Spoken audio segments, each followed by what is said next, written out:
Hello out there. This is part 2 of everything you need to know about Mage Knight Board Game. In this episode I want to talk about fame, reputation, and influence. And to do that I want to go ahead and look at the main board that comes with this game. This main track here represents fame, which if you've played any adventure or role-playing game you probably are a little more familiar with as experience. Usually the easiest way to gain experience is through combat. When you're successful at combat, you gain a certain number of fame points. When you get to the end of a row, you're going to advance to the next level. You get to the end of that row, you advance to the next level, and as you can see, you need progressively more fame points to achieve the next level. When you level up, one of two things happens. You will either learn a new action and a new skill as your character grows through the game, or you will add another command token, which means you'll be able to recruit one more unit into your army. In addition to that, you'll be able to either increase your armor by 1, or when you draw cards into your hand at the end of your turn, that will increase by 1. You can level up to level 10. This is level 10 all the way here at the bottom. And that's as far as you go. So you basically get 5 level ups where you draw a new command token, and you get 5 level ups where you draw a new action card for your deed deck, and you get a new skill. And we'll explain that a little more in detail when we get to the player area. I want to focus on this track right here. This is your reputation track. These 3 spaces here indicate that your reputation is 0. Nobody in Atlantia has heard of you. You're completely unknown. If you destroy some orcs that are in the area, little green monsters that are terrorizing the villagers and the townspeople, your reputation increases. If you destroy a red draconum, which is a mythical dragon, your reputation increases twice. They really like it when you knock out those draconum. Unfortunately, it's much easier to lower your reputation. If you assault a city, a keep, or a mage tower, your reputation lowers by 1 each time you do that. If you have the temerity to try to burn down a monastery, your reputation will lower by 3 each time you do that. In addition to that, there are a few cards and effects which will raise and lower your reputation, but again, it's much easier to lower your reputation than it is to raise it, which is why it's advisable early in the game, especially when you see an orc marauder, that would be a green token on the map, that you go after it and try to defeat it to increase your reputation. Trust me, it'll go down soon enough, believe me. As I said before, red is the energy of fire. Red is usually rage and aggression, and using certain red cards can lower your reputation as well.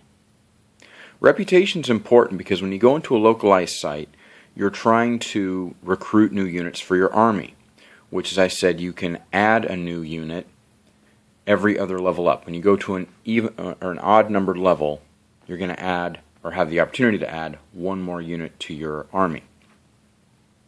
It's harder to do if your reputation is lower, because the townspeople have heard about your adventures and your malfeasances out in the world where you're burning down places and assaulting places, and they're less likely to want to join your group. If they hear that you go out and destroy orc marauders and draconum, they're more likely to want to join you. The ability and the resource to convince them to join you is called influence. Now, I mentioned in the last episode that you can use influence to buy points of healing if you're in a village or a monastery. In addition to that, you can learn new skills, you can learn new actions, buy artifacts, you can learn new spells. But what I didn't mention was the most important thing for influence, and that is recruiting units. A unit card looks like this.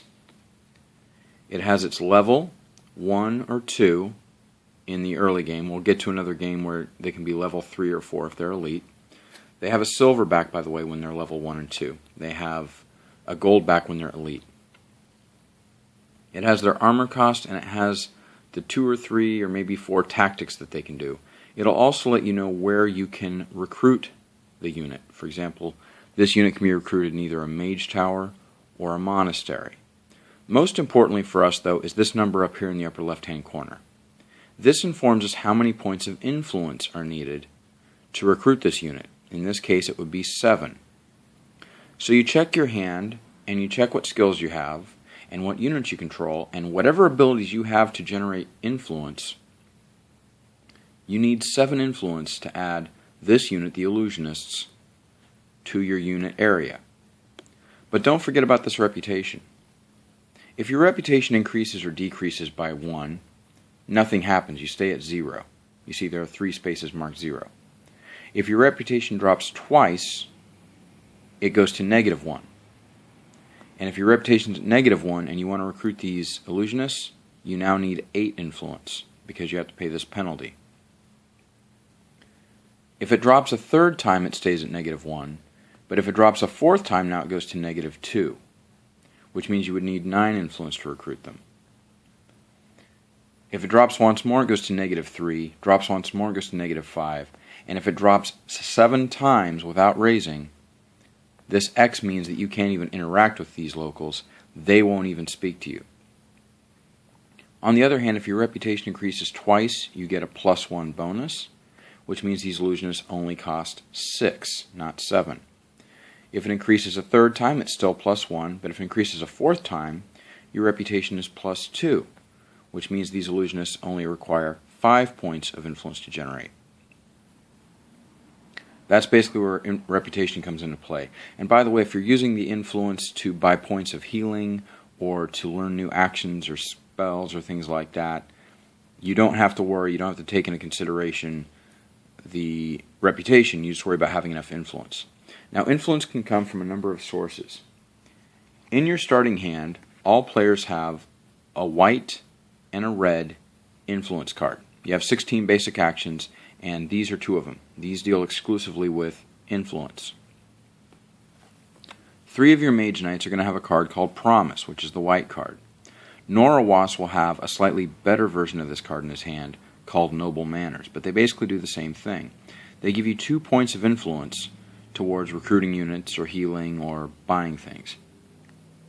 Since this is a white card, you can charge it with white mana, and if you do that, you get 4 points of influence.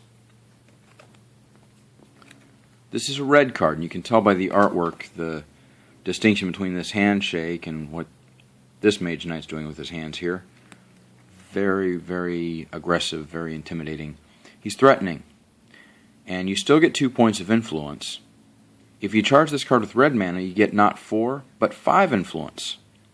However, at the end of your turn, your reputation goes down by 1, because people hear about your tactics to get people to see things your way.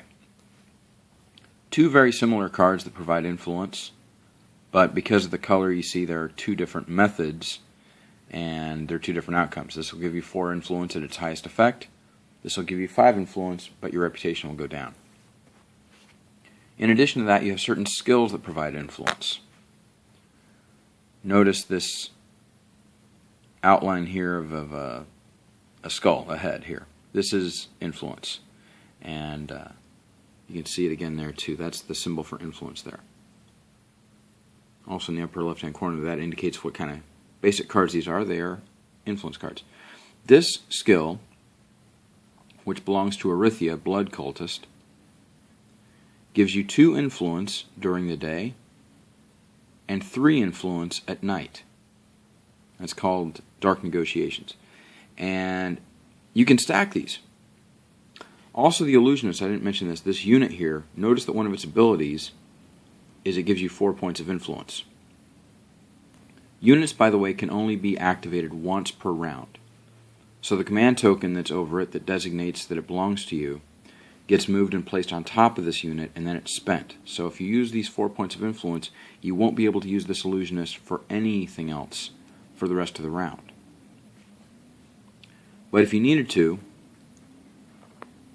let's say you needed to get a total of 12 influence, you could say, I activate my Illusionist for 4 influence.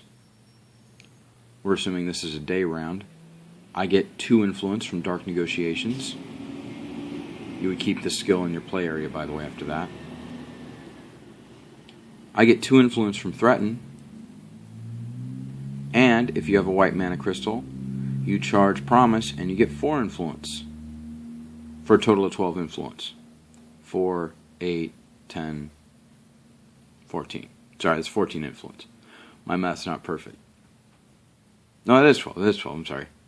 4, 6, 8, 12. Right, okay. But that's how you generate influence, and that's how influence points stack. Paying influence means that you designate what source the influence is going to come from. You can then spend influence points however you want to. You can recruit a unit. If you're in a village or monastery, you can buy points of healing. If you're in a monastery, you can buy an advanced action that's in the unit's offer. If you're in a mage tower, you can buy a spell. If you're in a certain city, you can buy an artifact. Whatever you can buy influence for, you can keep paying for influence and spending those influence points however you want to, as many times as you want to. Remembering that when you want to recruit a unit, that your reputation is going to be a factor. And by the way, your reputation is only going to be a factor once. So I hope that doesn't leave a lot of confusion. Again, influence is your ability to get people to do things your way, or sell you an item, or heal you, or join your battle. Reputation basically influences whether they want to or not, and that's the difference. It's important to have high influence. If you have a lot of influence points that you can generate, your reputation is pretty insignificant. However, if you have a good reputation, you can add units to your unit offer without having to spend a lot of influence points, because these will lower the necessary influence because you have a high reputation. Fame is a completely different product. It represents your experience and how much you've accomplished in the game, what you've explored, what ancient ruins you've gone through and made sacrifices in, and how you've done in combat is the easiest way to get fame. And this is basically considered to be experience. Influence and reputation will help you as you progress through the game in order to buy things. The more influence you have, the more you can buy, and the higher your reputation is, the easier it will be to convince units like these nice, wonderful illusions here to join you. So I'm going to stop right there. Next, we're going to look at the player's area so that you know how to set the game up. But there are 2 game boards in this game. This is one of them. And so I wanted you to get a chance to see it in action and see how it works. This is the Fame and Reputation track. Fame track here, Reputation track here. Beginning of the game, you start at the middle 0, and you start with 0 fame.